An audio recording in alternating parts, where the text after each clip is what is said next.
Okay, everyone, I'm going to try to give y'all kind of a quick rundown of everything with the studio lights and everything we've done in here. I'm going to just kind of start with one area, move my way around, just so everybody kind of has a good idea of what's going on in this space here. So we're going to kind of start back here in the back. So the back is you have 4 Aputure 600 lights. These are RGB, so you can do color if you want to on them. I'm going to go over the app that controls everything.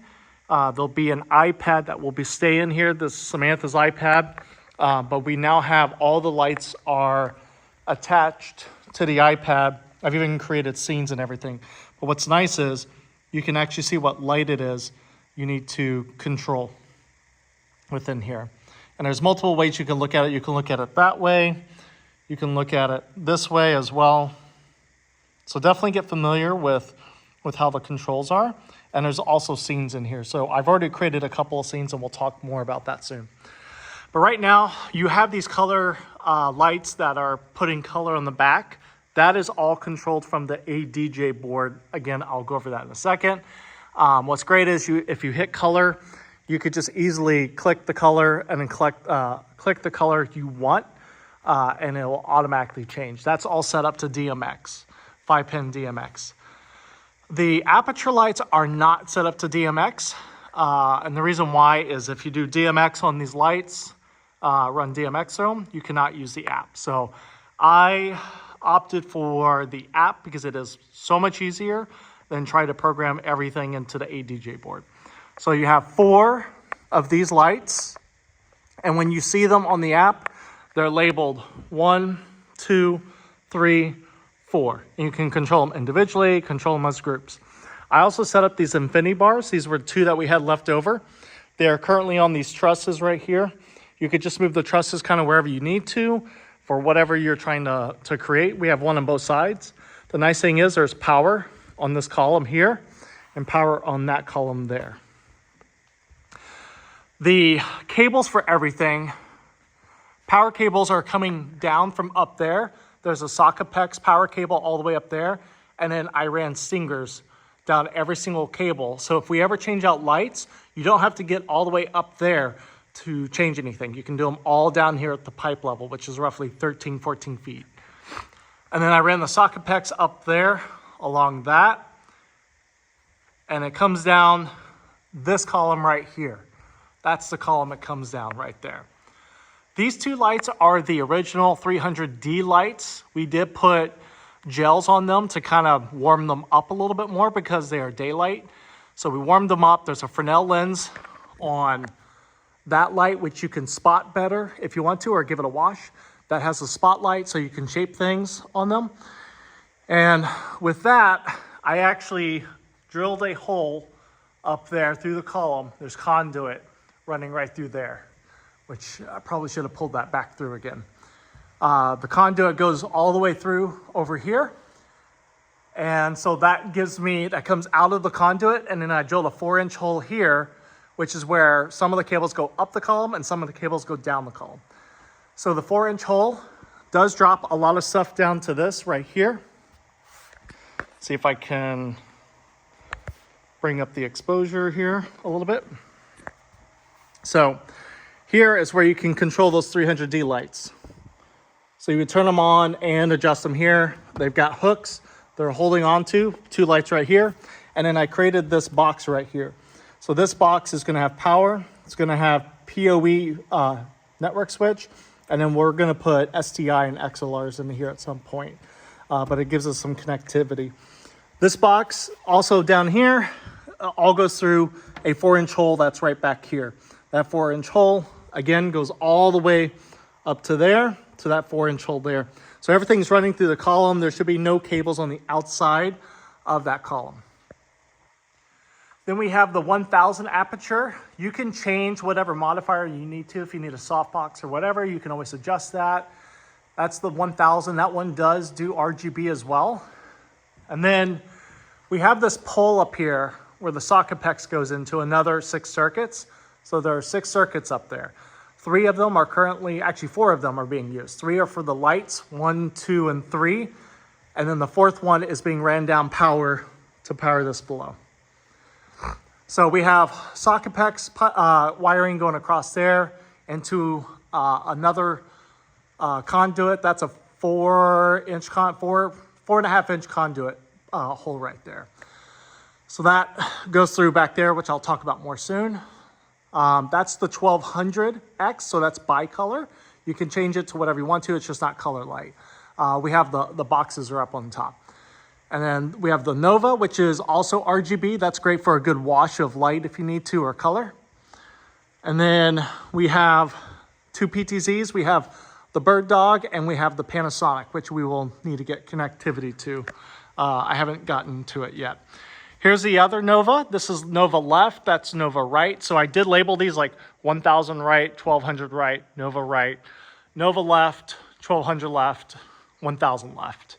So these 3 lights right here are ran to that socket PEX pipe up there. Again, 4 circuits are being used. 1 goes down here and then 3 lights right there, leaving 2 more circuits up there to be used however we need to. This gives us some future proof if we want to add more lights. So the same thing, I ran conduit up there and a hole, and that hole goes all the way down here. And then you can see we have the power bricks for the other 300Ds over there. And then I put a 4U rack unit here instead of 3 because I wanted to put comms here. So we have comms, we have power, we have a rack panel that we can custom make. And then we're gonna put another network PoE switch right here. Just trying to future-proof a lot of stuff. So that hole is down there, that's the 4-inch hole. Again, helps hide it, nice and clean. These are the other 300D lights. Again, we threw gel on them so it warms them up close to 3200 Kelvin. They mirror exactly with the modifiers, as you can see over there. So those modifiers are just like that. So again, we have conduit that's up there. It's running the cabling all through there. So that's everything in the grid. So let's talk about the app really quick and then before I talk about the board. So in here, what's great is, again, you can see all the devices right here. If I click on like Nova 600 left, you can also see it here. If I want to click orange, I can click orange and now I'm getting an orange light. If I want to change the intensity, there's the intensity. It's going up and down. If I want to change it to CCT and I want to go 3200 Kelvin, you have to click 3200, 5600, 6500, and it has a really wide range. So you can go all the way to 2000 Kelvin if you want to. And again, the intensity bar is here, which is nice. So I'll show you kind of what that really does. It's hard to film and try to adjust this stuff. So this is great. I haven't created groups yet, but this is the Amaran app. And the great thing is it's free. And I've already created everything, so nobody has to download the app. Nobody has to create their own scenes or whatever on their phones. Like, it's all controlled on this iPad, which will stay in the back there. But let me talk about scenes really quick. So my suggestion is, I've created a couple of simple scenes so far. If you create a music video product and you're changing all the lighting stuff to a certain style, I really ask that you save a scene here for that. So you would want to change all your lights first to what you want to do. So let's use this for example. So if I'm like, I really like this look and everything looks good to me, I'm gonna hit scene, I'm gonna hit the plus sign, and then I'm gonna select the lights that it actually affects. You don't wanna select all of them, otherwise the lights that are not being used will just turn on full blast. So right now I do have all the lights up, but they're all like very, very low. So I would just select everything that we have in this instance. So select everything there, and then you hit save. And then you would just name this. If I was naming this for what we're gonna do, I would put the date, like month, day, year, 2-digit formats, and then like the group you were recording, like Six String Soldiers would be SSS, CMG, Soldiers Chorus, SC, Concert Band, Brass Quintet, something like that. So that way, if somebody's like looking for a scene and want to get to something quickly, they can. So I'll hit save. It's going to load. Look at all those fingerprints. Looks terrible. All right, so now that scene is saved in there. And it's not clicked yet. But if I want to go to a scene, so we're going to go through a couple right now. I just named this scene 1 through 5 for now. So if I hit scene 1, did it do it? What's going on here? There we go. That's scene 1. What is going on? Go back to the device. There we go. All right. So I did a couple of different things. All right. So if I hit scene 3, you'll see that only a couple of lights came up. Those are up. I only did one there. This is kind of like a good, maybe an interview setup. So those won't turn off because they're not connected to the app. You have to manually turn them off. So if I select that, scene 4, and I think scene 5 is a different setup as well. So I did 4 of those. Nothing in the front and just one light right there. It's kind of like a spot effect. It'd be more noticeable if I had those side lights off there. Which one is the full? Let me go to scene 2.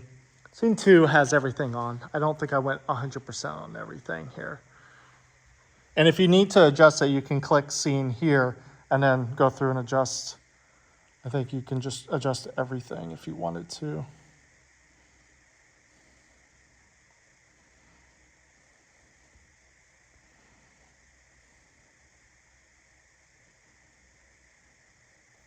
It gets really bright in here really quick once all of the lights are on. So that's full, and it is very, very, very, very, very bright in here now. This is probably only going to be used, I would imagine, for like JAs, like a big, big, large group that needs lots of light on everybody. All right, so I'm going to go back out of scene 2, go to scene 1, and again, now we just got the few lights that I had set for scene 1. Now I'm curious to see if I undo that and then scene 2, yep. So it saved whatever, like if you go into a scene and you make any adjustments, it will save that in there. So click that off, go back to scene 1, device. So that's the app. That is going to live all the way in the back here. So I'm creating a little station back here. We'll have to workshop a lot of this though. But the PTZs possibly will be ran from here, but it does create a lot of sound. So I don't know if that's going to be feasible. But there is a cable to charge it. Please plug this in at all times, otherwise it will die. Now, when it comes to that back color back there, see how it's blue? If you just leave this on color right here, so say if it's on home and you're like, oh, I can't find the color I want, click color, click this button right here, and that controls the backlights.